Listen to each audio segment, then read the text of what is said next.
Chapter 12.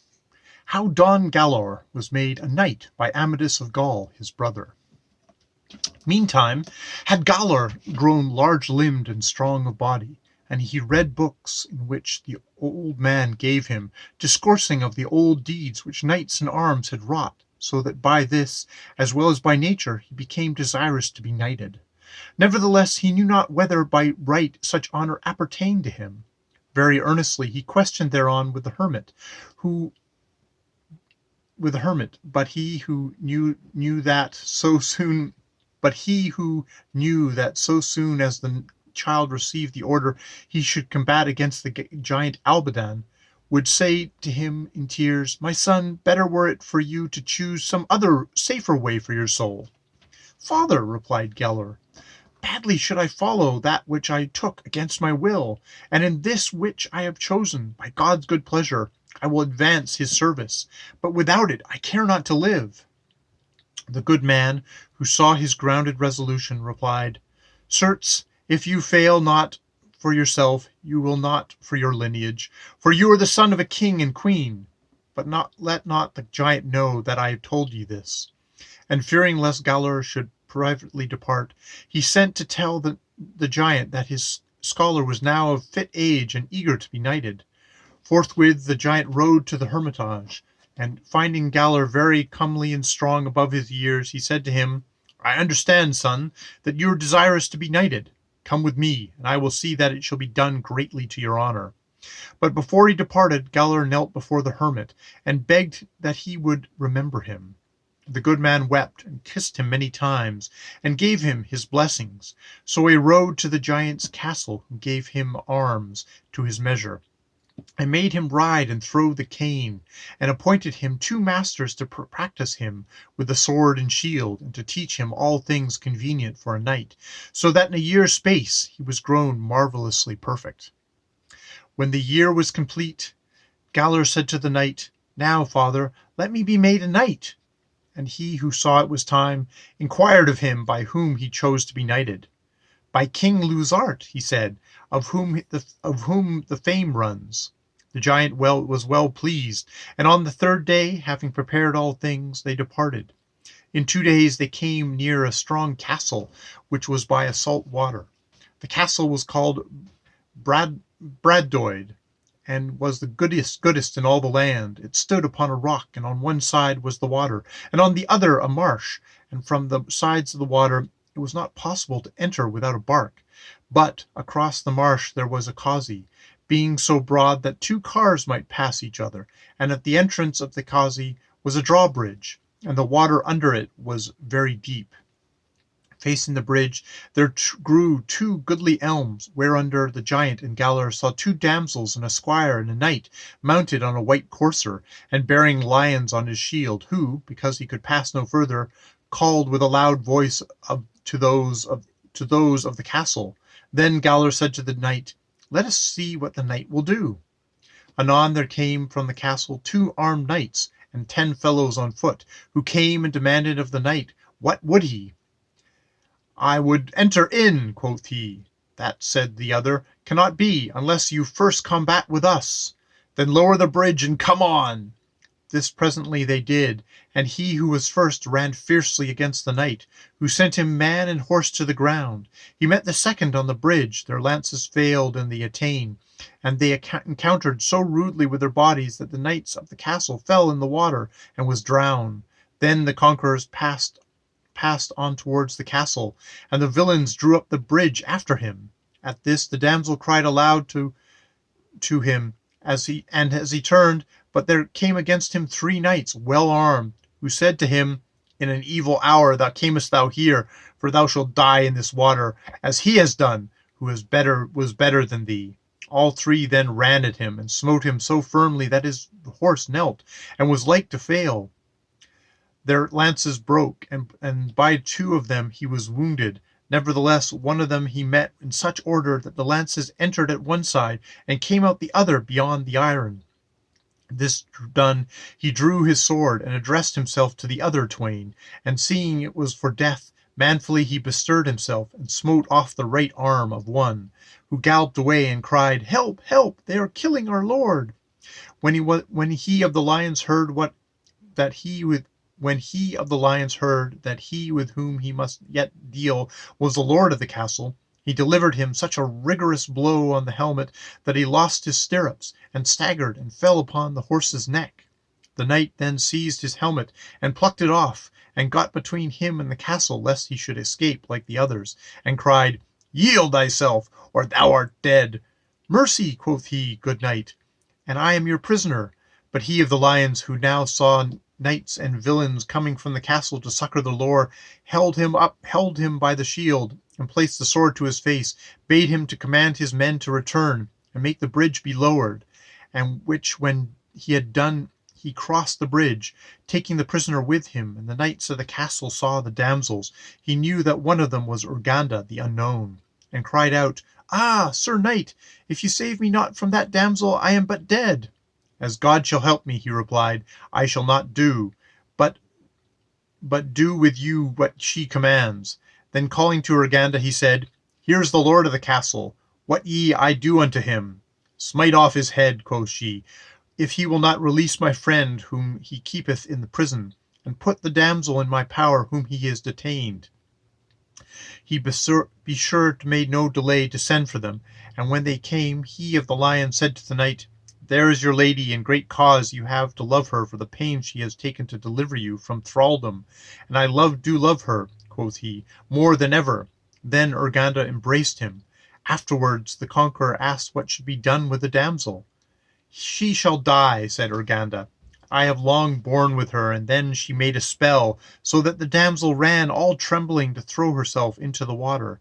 Lady, cried the king of the lions, let her not die for the love of God, since by me she was taken. For your sake, then, I forgive her, but let her take heed how she has again offended me. Hearing that, the lord of the castle took heart, and said, Sir knight, I have performed with what hath been commanded. I beseech you to deliver me from Urganda. I release you, replied Urganda herself, for his sake. The knight of the lions then asked the damsel why she was going to throw herself into the water. Sir, quoth she, it seemed that there were lighted torches burning me on all sides, and I ran to save myself in the water. Thereat he smiled. Certes, damsel, your folly is overgreat to provoke her who can so well avenge herself. Galler, seeing all this, said to the giant. Galler, seeing all this, said to the giant, I will be knighted by him. For if King Lizart is so renowned, it is for his greatness, but his knight to do it be so. It is for his greatness, but his knight deserves to be so for his great hardihood. Go then and ask him, said the giant, and if he will not do it, it will be to his own harm. Then Galler took with him 4 squires and 2 damsels, and went towards the knight of the lions, who was sitting under the elms, and saluted him, and said, Sir knight, grant me a boon. He, who thought him the goodliest person he had ever seen, took him by the hand, and said, Let it be lawful, and I grant it. Then I beg of your courtesy to make me a knight, and you will spare me the journey to King Luzart. Great wrong should you do yourself, replied he of the lions, to leave receiving the honor from the best king in the world, and take it from a poor knight like me. Sir, quoth Galler, the greatness of King Luzart can put no courage in me like that which I have seen you do therefore. So please you, fulfill your promise. Gentle squire, I shall be better content to grant anything than this which befits not me, and is to you little honor. At this time Urganda came up as one who had heard nothing of their talk, and asked him what he thought of the child. Truly a fairer I have never seen, but he asks a thing of me neither for himself nor for me convenient. And then he related what had passed. Certainly, said Urganda, I advise you to insist upon the promise, and you to fulfill it. I tell you that knighthood will be better employed in him than in any other in all in the isles, except only one. Since it is so, said the knight, in God's name let us go to some church to perform the vigil. It is not necessary, answered Galler, for I Gaylor, for I have this day heard mass and seen the real body of God. It sufficeth then, said he of the lions, and having fastened on his spur, he kissed him, and said, Now you are a knight, and you may receive the sword from whom it pleaseth you. That, said Gaylor, must be the only from you. And he called a squire to bring the sword which was ready. Not that, then cried Urganda, but this which hangs in a tree. They all looked up, and saw nothing. She laughed thereat. 10 years hath it hung there, and no passenger ever saw it, and now it shall be seen by all. They looked again, and there hung the sword from the bow, a fair sword and fresh, as if it had just hung there, and the scabbard was richly wrought with silk and gold. He of the lions took it down, and girding it on Gaylor, said, So fair a sword beseemeth so fair a knight, and whoso kept it there for you so long bears you, be sure, no ill will. Then was Gaylor well contented. Sir, quoth he, I must needs go to a place where I cannot be excused, but I desire your company above that of any other in the world. And if it please you, you tell me where I may find you? At the house of King Lizart, where I hope to win honor, and where it is right that you should go for the same cause. At this was Gaylor right joyful, and turning to Urganda he said, Damsel, my lady, I thank you for this sword which you have given, and I pray you account me for your knight. Then, taking leave, he returned to the giant, who had remained concealed under the river bank. This while one had Gaylor's damsels learnt from the damsel of Urganda that the Knight of the Lions was Amadis, who Urganda had brought thither to deliver her friend by force of arms, for her skill availed not, because the lady of the castle, who was learned in the same art, had first enchanted him. The damsel who had beguiled him there was the lady's niece, and she it was who had been about to drown herself.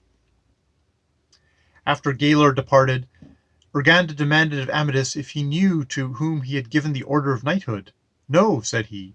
There is great reason you should know him, quoth she, for he is of like heart with yourself, and if ever ye should encounter without knowledge of each other, it would be great unhappiness.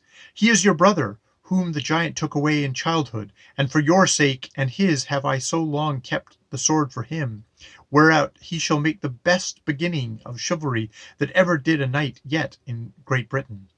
Then came tears of joy over the eyes of Amadis. Ah, lady, tell me where I shall find him. You shall not need to seek him now. He must go where it is ordained. Shall I see him soon? Yes, but he will not be as easily known as you imagine. So she and her friends departed, and Amadis and Gondolin took the way to Windsor. When Gaylor returned to the giant, he cried out, Father, I am a knight. Thanks to God and the good knight who has made me. Thereof I am great glad, quoth he. And now grant me a boon. With a good will, so be it that you shall withhold me not from seeking honor. By God's good pleasure it shall be to the advantage of your honor. Son, you have heard me tell how Albadin the giant slew my father by treason, and took the rock of Galtres, which should have been mine. I demand of you to right me, for none but you can do it. Remember how I brought you up, and that I would give my body to death for your sake. This, said Gaylor, is what I ought to ask you. Ask, not you, for, while life lasts, I am ready to do whatever it is to your profit and honor. Let us go there, in the name of God, said the giant. So they rode towards the rock of Galtres, and met Urganda, and courteously saluted. Know you, said she, who knighted you? Yes, quoth he, the best knight in the world. That is true, and he is better than you think, but you must know who he is. Then she said to the giant, Gandalac, dost thou know who this knight whom hast nourished is the son of King of Perrin and the Queen of Elsina, whom because of my words you carried away? The giant answered that it was true. Know then, my son, said she, that he who made thee knight is thine own brother, and elder thee by 2 years. Honor him as the best knight in the world, and strive to imitate him in all hardihood and goodness. Is this all true? Said Gaylor. Then is my life in the greatest danger, since it becomes me now to be like him. Of certainty it is true, said Urganda, and with that she went her way. As they rode on, the giant told Gaylor that the damsel whom they had spake was Urganda. In this discourse they came to a riverside, where by reason of heat they erected their tent. They had not been there long before they saw two damsels coming by different ways, who met before the tent. So soon as they espied the giant they would have fled, but Gaylor went out, and courtesy caused them to return, and asked them whither they travelled. I go, quoth one of them, by command of my mistress, to see a strange battle which one knight hath undertaken against the mighty giant of the rock Galtres, to the end that I may bring her true tidings thereof. When the other damsel heard her, she replied, I marvel that any other knight dare venture with such folly, and though my road lie otherwise, yet I will go with you and see a thing so out of reason. Hereupon they would have left Gaylor, but he said to them, Make no haste, fair damsels, for we are going to this battle, and will bear ye company. They lightly consented, and took great pleasure to behold him, how fair he was in the dress of a new knight. So they all ate together, and made good cheer, and Gaylor took the giant apart, and requested that he would remain where he was till the battle was over. This he did that the damsels might not suspect that it was he who to do battle. Thereto Gandalac, though unwillingly, accorded. So Gaylor proceeded with the damsels and the 3 squires, whom the giant sent to carry his armor, and what else was needful. So far they went that they arrived within 2 leagues of the rock of Galtres, and there passed the night in the dwelling of a hermit, to whom, because he was ordained, Gaylor confessed. But when he revealed that he came for that combat, the good hermit was greatly astonished, and asked him who advised him to such madness. There are not 10 such knights in all the country who would encounter him, so fierce and terrible he is, and without mercy. And you who are so young would adventure yourself to the loss of body and soul, for such as willfully seek the death which might avoid, are very self-murderers. Father, said Gaylor, God will do his will with me, but I shall not forego the battle. Then the good man began to lament. God help thee and strengthen thee, quoth he, since thou art so obstinate, but I am glad to find thy life has been so good.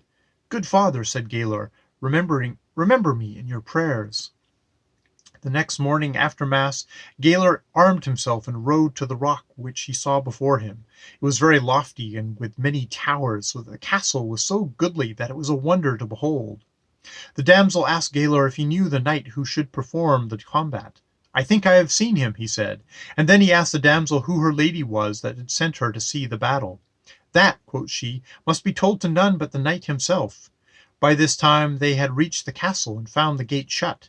Gaylor called, and the 2 men there appeared over the gate, to whom he said, Tell the giant that here is a knight who comes from Gandalac to defy him.